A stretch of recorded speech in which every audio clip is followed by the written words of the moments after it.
السلام علیکم ورحمۃ اللہ وبرکاتہ۔ کیسے ہیں آپ سب لوگ؟ امید ہے سب خیریت سے ہوں گے۔ میں آپ سبھی کا اپنے اس یوٹیوب چینل حیش قواعد قرآنیہ میں استقبال کرتی ہوں۔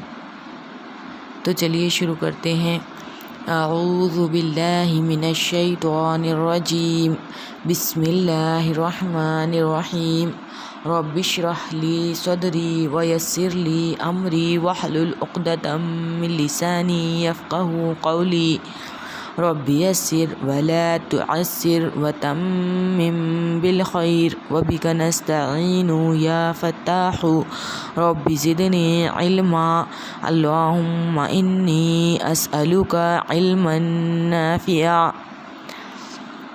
تو محترم اسٹوڈنٹ، ہم نے تختی نمبر 15 میں ہم نے را کے قاعدے سیکھے تھے، اور مجھے امید ہے کہ آپ پچھلی تختیاں یاد رکھ رہے ہوں گے۔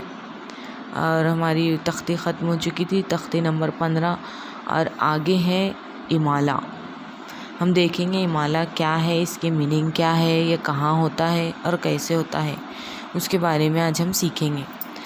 تو امالہ کے لغوی معنی ہے مائل کرنا، جھکانے کے ہیں، مائل کرنا یا جھکانے کے ہیں۔ اور اصطلاح تجوید میں امالہ یعنی الف کو یا کی طرف اور زبر کو زیر کی طرف جھکا کر پڑھنا۔ امالہ اس طرح ادا ہوتا ہے جیسے اردو میں تارے، ہمارے، سارے وغیرہ پڑھتے ہیں۔ اب دیکھیں گے ہم کہ قرآن پاک میں کہاں ہوتا ہے امالہ اور کیسے ہوتا۔ تو قرآن مجید میں بروایت سیدنا حفص رحمۃ اللہ علیہ ایک جگہ امالہ آیا ہے۔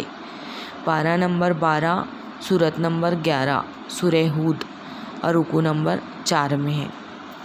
یہ ہے آیت بسم اللہ مجریہا و مرساہا۔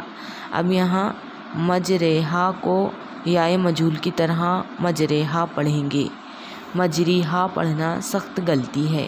جیسے یہاں را کھڑا زیر ری ہوتا تو ری نہیں پڑھنا ہے ہم کو، بلکہ یہاں امالہ کرنا ہے اور اسے یا کی طرف جھکانا ہے، اور را یا زیر رے کی طرح پڑھنا ہے ہم اس کو، مجریہا، مجریہا۔ بس اتنا یاد رکھنا ہے آپ کو کہ اس کو کیا پڑھنا ہے ہم کو، بسم اللہ مجریہا و مرساہا، اس طرح پڑھنا ہے۔ یہ ایک ہی جگہ آیا ہے امالہ قرآن پاک میں، تو یہی ٹھیک ہے۔ ملتے ہیں انشاءاللہ اگلی ویڈیو میں، تب تک کے لیے اللہ حافظ۔